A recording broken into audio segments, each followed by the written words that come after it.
한미 팩트시트 공동 설명 자료 발표에 대해서 오늘 이제 진행하겠습니다. 강유정 대변인입니다. 한국과 미국의 관세 안보 협상을 문서화한 조인트 팩트시트 공동 설명 자료가 최종 마무리됐습니다. 이재명 대통령께서 직접 팩트시트 주요 내용과 의미에 대해서 국민 여러분께 설명드리고 기자 여러분들의 질의응답에 간단히 응하시겠습니다. 그럼 지금부터 이재명 대통령의 발표를 직접 듣겠습니다. 존경하는 국민 여러분, 지난 두 차례의 한미 정상회담에서 양국이 합의한 내용이 담긴 공동 설명 자료 조인트 팩트시트 작성이 마무리됐습니다. 이로써 우리 경제와 안보의 최대 변수 가운데 하나였던 한미 무역 통상 협상 및 안보 협의가 최종적으로 타결됐습니다. 정부를 믿고 아낌없는 성원을 보내주신 국민 여러분, 정부와 함께 발로 현장을 함께 띄워준 기업인 여러분, 국익을 위해 최선을 다해 협상에 임해준 공직자 여러분, 다 여러분 덕분입니다. 대통령으로서 머리 숙여서 감사 인사를 드립니다. 좋은 경쟁을 위해서는 훌륭한 파트너가 있어야 하는 것처럼 이번에 의미 있는 협상 결과를 도출하는 데 있어 다른 무엇보다 트럼프 미 대통령의 합리적 결단이 큰 역할을 했습니다. 트럼프 대통령의 용단에 감사와 존경의 말씀을 전합니다. 내란과 그로 인한 국가적, 사회적 혼란 때문에 대한민국은 다른 나라에 비해 뒤늦게 관세 협상의 출발점에 섰습니다. 그러나 한미동맹의 굳건한 신뢰를 바탕으로 상호 존중과 이해의 기초에 호혜적인 지혜를 발휘한 결과로 한미 모두가 상식과 이성에 기초한 최선의 결과를 만들었습니다.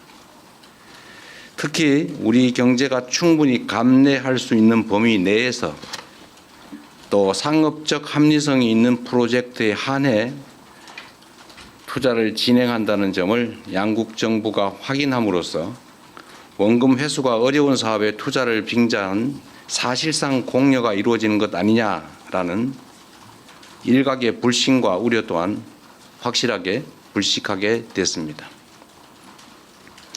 이제 양국은 앞으로 조선과 원전 같은 전통적 전략 산업에서부터 인공지능과 반도체 등 미래 첨단 산업에 이르기까지 이전과는 차원이 다른 협력적 파트너십을 구축하게 될 것입니다.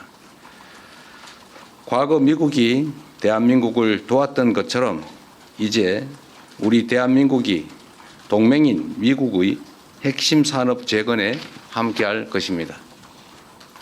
그리고 이 과정에서 세계 최고의 기술력과 시장을 보유한 미국과 강력한 제조 혁신 역량을 갖춘 대한민국이 손을 맞잡고 세계 무대로 함께 진출하게 될 것으로 확신합니다. 대한민국의 회복과 성장을 향한 길은 더욱 넓어지고 미국을 다시 위대하게 만들어갈 토대는 더욱 굳건해질 것입니다. 이것이 전부가 아닙니다.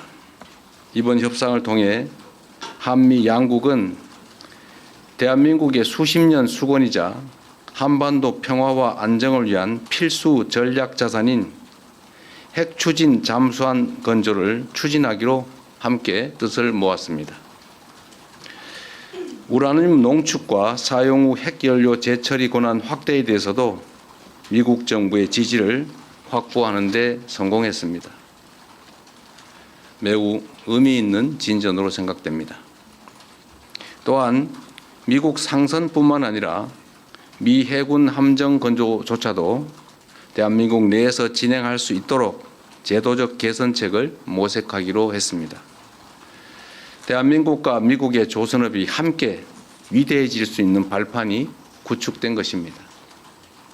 이와 함께 주한미군의 지속적 주둔과 확장 억제에 대한 미국의 확고한 공약도 거듭 확인했습니다.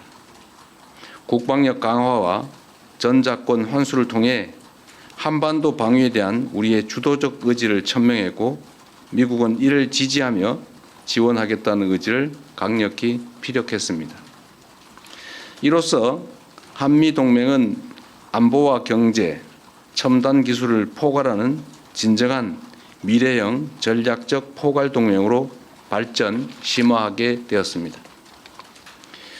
한미 양국이 함께 윈윈하는 한미동맹 르네상스의 문이 활짝 열렸습니다. 존경하는 국민 여러분, 비록 한미 통상 및 안보 협의가 매듭 지어졌지만 이제 시작입니다. 국익을 지키려는 각국의 총성 없는 전쟁은 계속될 것이고 국제사회의 불확실성도 단기간에 해소되지 않을 것이 분명합니다. 그럴수록 우리는 이번 한미 협상 과정에서 보여줬던 담대한 용기와 치밀한 준비, 하나된 힘을 바탕으로 국력을 키우고 국익을 지키며 국민의 삶을 개선해야 합니다.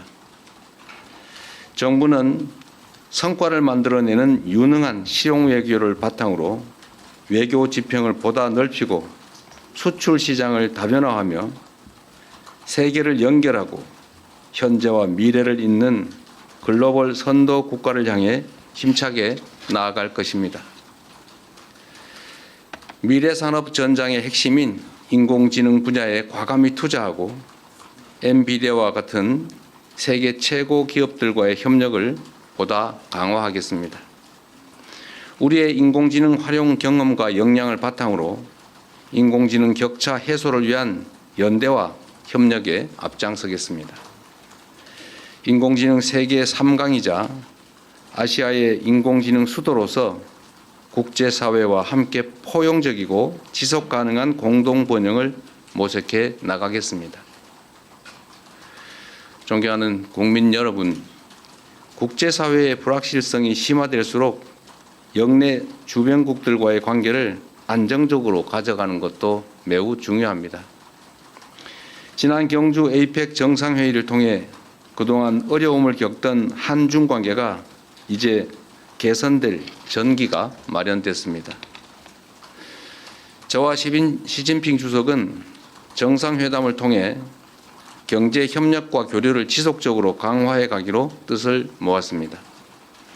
양국 간의 협력을 저해하는 요소에 대해서는 시간을 가지고 지혜를 모아 대처해 가자고 합의했습니다. 앞으로의 노력이 더 중요합니다. 특히 냉엄한 국제 질서 속에서 우리와 입장이나 생각이 다르다고 상대를 근거 없이 배척하는 것은 매우 어리석은 행동입니다. 미국도 중국과 다방면에 걸쳐 갈등하고 대립하지만 또 한편으로 협력할 부분은 협력하고 있습니다. 지금 우리에게 필요한 것은 바로 그러한 실사구시적인 자세입니다. 정부는 중국과의 꾸준한 대화를 통해 양국 관계 발전과 한반도 평화를 위한 길을 흔들림 없이 이어갈 것입니다. 세계 질서가 대전환의 터널에 접어들었습니다. 인공지능 혁명과 기후위기, 인구 문제 등 수많은 난제들이 기다리고 있습니다. 향후 10년간 국제 질서는 지난 100년간 우리가 겪었던 것보다 훨씬 더 빠르고 보다 심대한 변화를 겪게 될 것입니다. 이런 때일수록 우리는 국익 중심의 실용 외교를 바탕으로 동맹국과 우방국과의 관계를 두텁게 하고 외교 지평을 넓혀 나가야 합니다. 국제사회에 영원한 적도 영원한 친구도 없습니다. 오직 국익만이 영원합니다. 무엇보다 이제 대한민국은 과거처럼 힘없고 가난한 나라가 아닙니다. 세계 10위권의 경제력과 5위의 강력한 군사력을 바탕으로 한반도와 동북아의 질서를 주도하는 중심 국가로 힘차게 뻗어 나아가야 합니다. 우리는 그럴 능력과 준비가 되어 있습니다. 저는 다음 주 G20 정상회의 참석자 남아프리카 공화국으로 출국합니다. 나라 밖에서 활동하는 우리 국민들과 기업들이 안심하고 해외에서 활동할 수 있도록 그 환경을 더 적극적으로 만들어 나아가겠습니다. 국민의 삶을 개선하고 국가의 더 나은 미래를 개척하는 데 정부의 모든 역량을 쏟아붓겠습니다. 함께해 주십시오. 고맙습니다.